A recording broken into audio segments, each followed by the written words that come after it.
Hello बच्चों, कैसे हैं आप सब। उम्मीद है बढ़िया होंगे। कल आपने इसके पहले जो पढ़ा है उसमें हमने आपको सर्कुलेशन बताया था, मतलब परिसंचरण क्या है और परिसंचरण तंत्र क्या है। तो उसमें हमने बताया था कि जो शरीर में पोषक तत्व जितने भी भोजन करने के पश्चात निर्मित होते हैं वो ब्लड के द्वारा शरीर के आवश्यक अंगों और पोषक क्या बोलते हैं, आवश्यक अंगों और ऊतकों तक पहुंचाए जाते हैं। ठीक है, और फिर वहां से हानिकारक तत्वों को वापस लाया जाता है।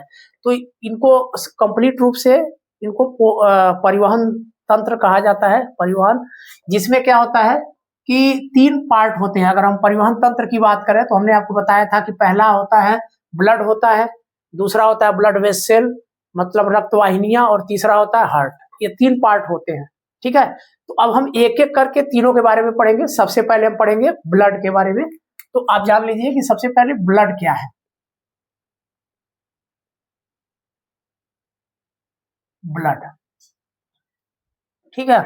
देखिए, ब्लड को हम कहते हैं, रक्त कहते हैं, या रुधिर भी कहा जाता है, या खून कहा जाता है। ठीक है, यह एक तरल संयोजी उत्तक है। रक्त को तरल संयोजी उत्तक कहते हैं। रक्त एक प्रकार का तरल संयोजी उत्तक है। तरल मतलब लिक्विड होता है ना, लिक्विड के रूप में। और संयोजी उत्तक इसलिए कहते हैं क्योंकि संयोजी उत्तक इसलिए कहते हैं क्योंकि इसमें कई प्रकार की कोशिकाएं। उत्तक की परिभाषा जब आप पढ़ते हो तो कहते हो कि समान प्रकार की कोशिकाओं के समूह को उत्तक कहते हैं, लेकिन यहाँ पर इसको संयोजी इसलिए कहा गया कि इसमें समान प्रकार की कोशिकाएं नहीं होती, अलग अलग तरह की कोशिकाएं होती हैं, जैसे आरबीसी, डब्ल्यूबीसी, प्लेटलेट्स। तो इनका साइज, आकार वगैरह सब अलग होता है, तो इस वजह से इनको तरल संयोजी उत्तक कहते हैं। ठीक है, अब रक्त में क्या होता है कि जो रक्त होता है वह लाल रंग का होता है। क्योंकि इसमें हीमोग्लोबिन पाया जाता है। ठीक है, और दूसरी चीज क्या है कि इसमें प्लाज्मा भी पाया जाता है। रक्त का जो पीएच मान होता है वो 6.5 से 7.5 के बीच में होता है, और कुछ स्तर पर इसको अगर कहा जाए तो यह हल्का क्षारीय होता है, मतलब कभी कभी 7 से हल्का ऊपर होता है, तो इसका पीएच मान कुछ क्षारीय होता है, बहुत हल्का, नॉर्मलाइज। ठीक है, अब रक्त के इसमें क्या क्या गुण है तो आप जानिए। सबसे पहला जानिए कि रक्त एक तरल संयोजी उत्तक है। ठीक है, दूसरा जो है आप इसमें जानिए कि रक्त पोषक तत्वों का परिवहन करता है। पोषक तत्वों का परिवहन करता है।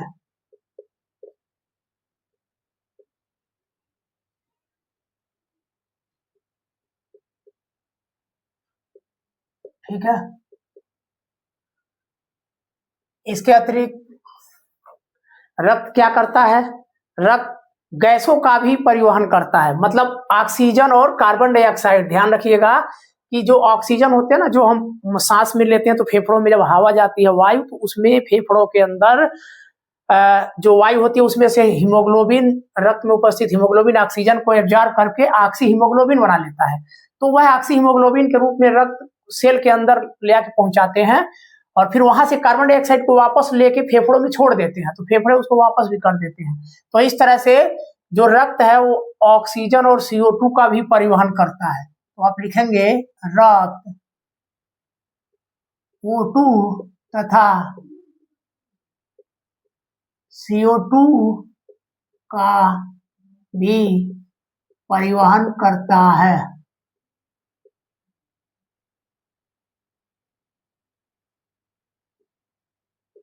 करता है। ठीक है, अगला देखिए, जान जाइए कि रक्त जो है ना, देखो रक्त में खराब तत्व भी होते हैं, जितने बेकार तत्व पाचन के पश्चात होते हैं उसमें वो खराब तत्व भी होते हैं। नाइट्रोजनी पदार्थ जो यूरिया वगैरह होते हैं ना, ये सारे उसमें चले जाते हैं। ठीक है, तो रक्त क्या करता है, उनको कहाँ ले जाके छोड़ता है, किडनी में छोड़ देता है। उत्सर्जन के लिए जो बेकार पदार्थ है उनको वृक्क में छोड़ देता है, और किडनी रक्त से उस यूरिया वाले पदार्थों को यूरिया, यूरिक अम्ल, ठीक है ना, ये जितने भी पदार्थ होते हैं ये छान दिए जाते हैं और छान करके मूत्राशय में भेज दिया जाता है। इस तरह से रक्त का फिल्टर हो जाता है और हानिकारक तत्व शरीर से बाहर निकल जाते हैं। तो रक्त क्या करता है? रक्त हानिकारक पदार्थों को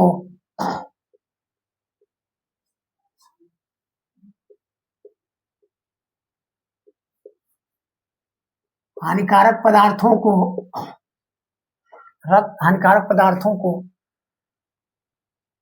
ब्रिक मतलब किडनी, ब्रिक का मतलब होता है किडनी, याद रखिएगा। ब्रिक या किडनी में पहुंचाता है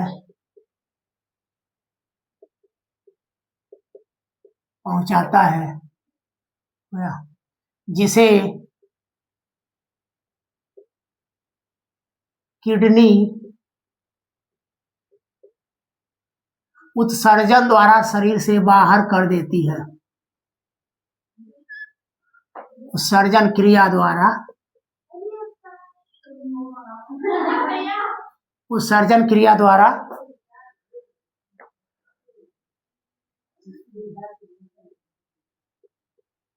मूत्र के साथ शरीर से बाहर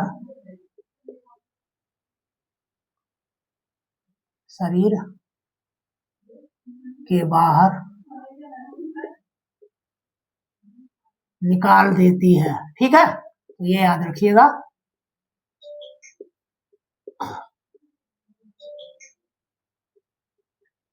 ठीक है ना। ये तो रक्त जो है क्या करती है, किडनी में पहुंचाती है हानिकारक पदार्थों को, और वहां से किडनी क्या करती है, उसको फिल्टर कर देती है और रक्त से पानी को अलग कर देती है, जो यूरिन के रूप में बॉडी से बाहर चला जाता है। ठीक है। रक्त का पीएच कितना होता है?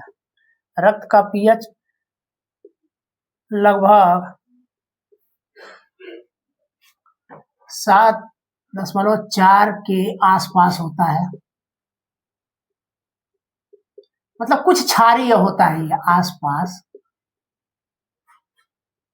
होता है। अम्ल और क्षार में पढ़े होंगे आप कि 7 से नीचे अम्ल होता है, 7 से ऊपर क्षार होता है। ठीक है, तो 7 से ये थोड़ा सा ऊपर होता है, तो कुछ मात्रा में ये क्षारी होता है। ठीक है। रक्त का रंग कैसा होता है? रक्त का रंग लाल होता है।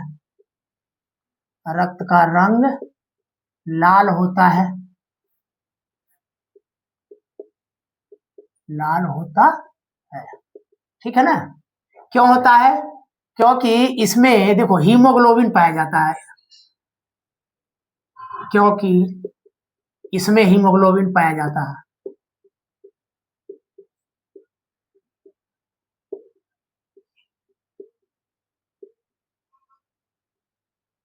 हीमोग्लोबिन पाया जाता है।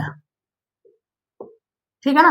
तो ये बेसिक चीज है जो आप जान जाइए कि जो हमारा ब्लड होता है वो एक तरल संयोजी उत्तक है और ये पोषक तत्वों का परिवहन करता है। ठीक है। इसमें O2 और CO2 का भी मतलब गैसों का भी इसमें परिवहन होता है। ठीक है, तो इतना आप जान जाइए। अब हम बात करेंगे कि जो ब्लड होता है, रक्त के भाग कौन कौन से हैं। ठीक ना। अब देखो, अब ब्लड के भाग कौन कौन से हैं, तो यहाँ पर आप ध्यान देंगे कि रक्त 2 भागों में बटा है। एक है इसमें प्लाज्मा है, प्लाज्मा, और दूसरा होता है रक्त कणिकाएं, ब्लड ग्रैन्यूल्स। ठीक है ना। ब्लड ग्रैन्यूल्स, रक्त कणिकाएं। ठीक है ना, याद रखिए, इसको कहते हैं रक्त कणिकाएं।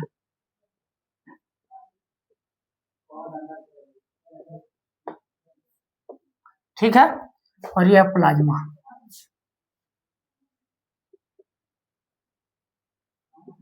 ठीक है, चलो अब प्लाज्मा क्या है। प्लाज्मा में क्या होता है कि पूरी तरह से लगभग ये पानी ही है, समझ लो। तो इसमें पानी कितना होता है, वाटर पानी होता है लगभग 90 से 92% तक पानी होता है, ठीक है ना। उसके बाद अन्य पदार्थ में जैसे प्रोटीन वगैरह होंगे, अन्य पदार्थ कितने होते हैं, 8 से 10% अन्य पदार्थ होते हैं। अब अन्य पदार्थों में क्या है, अन्य पदार्थों में आप जैसे ले लीजिए, इसमें प्रोटीन है। अब प्रोटीन में आप आएंगे, फाइब्रिनोजेन है, हिपैरिन है, ठीक है ना, और भी बहुत सारे तत्व इसमें, मिनरल्स होते हैं, ठीक है। इसके अतिरिक्त रक्त में और भी कई प्रकार के घुलित कण होते हैं,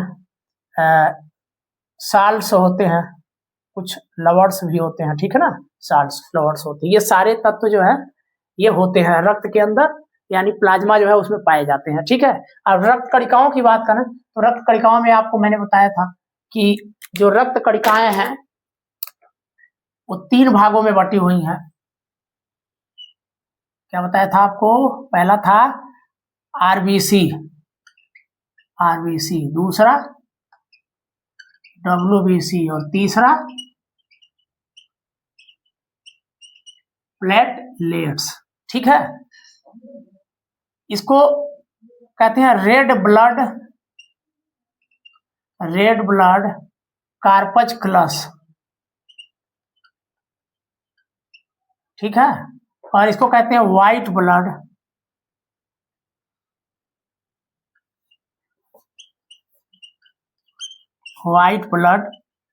कार्पस्कुलस, ठीक है। और ये तो प्लेटलेट्स हैं, इसको प्लेटलेट्स के ही नाम से आमतौर पे जानते हैं।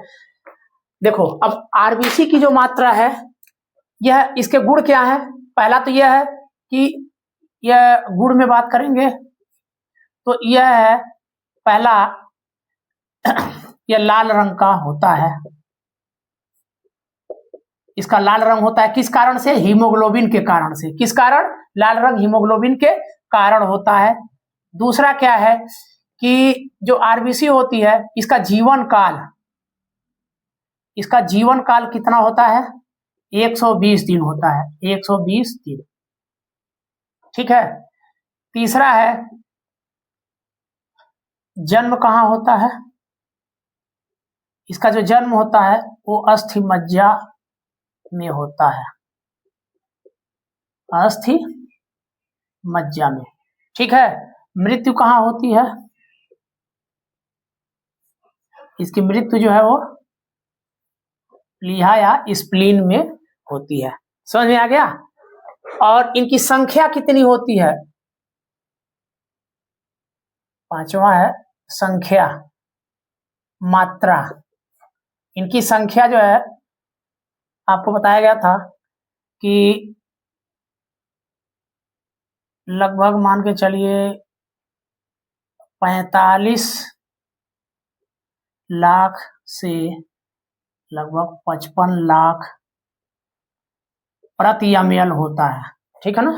इनकी संख्या, ये जो कोशिकाएं होती हैं इनकी संख्या इतनी होती है, ठीक है। डब्ल्यूबीसी की बात करेंगे तो डब्ल्यूबीसी जो है ये कलरलेस होती है। डब्ल्यूबीसी क्या होती है, ये होती है, ये रंगहीन होती है, ठीक है। और एक चीज और है, इसमें केंद्रक पाया जाता है, आरबीसी में केंद्रक पाया जाता है। छठवां जो है, इसमें केंद्रक उपस्थित होता है, केंद्रक उपस्थित होता है, ठीक है। इसकी कोशिकाओं में रंगहीन होता है। जीवन काल, इसका जो जीवन काल है वो लगभग 3 से 5 दिन या 7 दिन तक होता है, ठीक है। जन्म इनका जो जन्म है अस्थिमज्जा में भी होता है और अस्थिमज्जा एवं और कहाँ होता है, ये जो हमारी लसिका है, लसिका उत्तक, उसमें भी होता है, लसिका उत्तक, ठीक है ना, लसिका उत्तकों में बनते हैं। ठीक है, चलिए अब बात करेंगे मृत लिहा। संख्या इनकी सबसे इनकी भी है मेन, तो इनकी संख्या जो है 6000 से 11000 प्रति ml में होती है। ठीक है, केंद्रक, ये देखो इसमें ये केंद्रक उपस्थित होता है, केंद्रक उसमें अनुपस्थित होता है, केंद्रक उपस्थित। ठीक है, और इसमें केंद्रक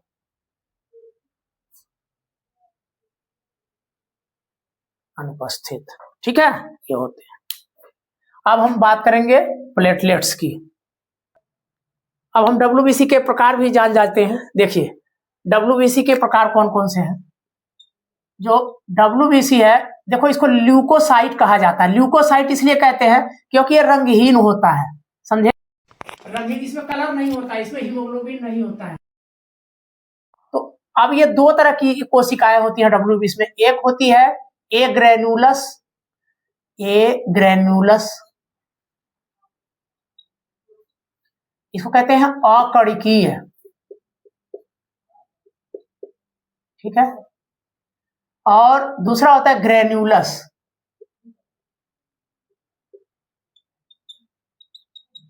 ग्रेन्यूलस कणकीय। ठीक है, देखिए अब कणकी का मतलब क्या है और अकणकी का मतलब, इसमें जो होता है ना कि जो इसके सेल होते हैं ना, कोशिका जो इसके, इसमें दाने पाए जाते हैं, इसमें इस तरह दाने पाए जाते हैं, इसीलिए कण पाए जाते हैं दाने, इस वजह से इसको कणकीय कहते हैं। और इसके सेल के अंदर दाने नहीं पाए जाते, इसीलिए इसे अकणकीय कहते हैं। ठीक है, अब अकणकीय जो है वो इसको दो भागों में बांटा गया है, मोनोसाइट, ठीक है, और दूसरा होता है लिम्फोसाइट।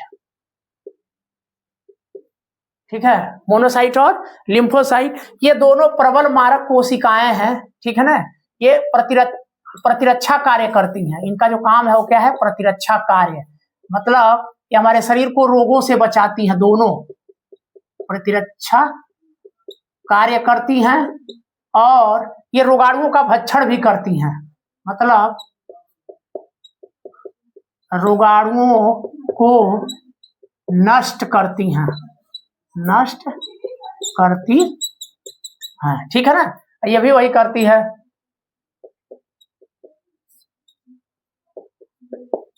रोगाणुओं का भक्षण करती है। ठीक है ना, ये याद रखिए, मोनोसाइट और लिम्फोसाइट। ठीक है, अब लिम्फोसाइट में दो कोशिकाएं होती हैं, एक होता है बी सेल, बीटा सेल इसको कहते हैं, और टी सेल, यही किलर सेल कहलाती हैं, ये किलर सेल है, किलर सेल। ठीक है ना, मारक कोशिका है जो दूसरों को मार देती है। अब ग्रेनुलस में देखो, इसमें तीन प्रकार हैं, ग्रेनुलस में तीन प्रकार हैं। तीन प्रकार कौन कौन से हैं, पहला है इस्नोफिल्स, इओसिनोफिल्स, दूसरा है न्यूट्रोफिल्स,